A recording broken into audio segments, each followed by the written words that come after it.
Hi friends, நான் தான் உங்கள் செல்வி பேசுகிறேன். செடியை பார்த்து எல்லாம் கெஸ் பண்ணியிருப்பீங்கன்னு நினைக்கிறேன். ஆமாம், இதுதான் காந்தாரி மிளகா.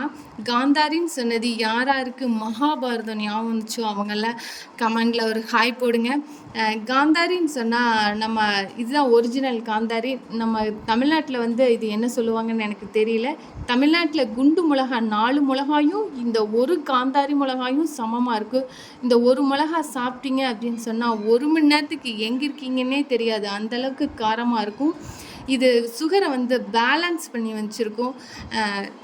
கொலஸ்ட்ரால், நல்ல கொலஸ்ட்ராலை கூட்டும், கெட்ட கொலஸ்ட்ராலை குறைக்கும். கால்சியம் சத்து இதில் அதிகமாக இருக்குது. கேன்சருக்கு காந்தாரி மிளகா நல்ல மருந்தாக இப்போ ரீசெண்டாக கண்டுபிடிச்சிருக்காங்க.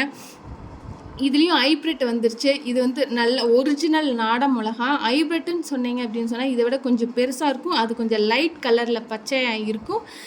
இது ஆன்லைனில் பார்த்தீங்க அப்படின்னு சொன்னால் 1 கிலோ 1000 to 1500 வரைக்கும் சேல்ஸ் ஆகிட்டுருக்கு.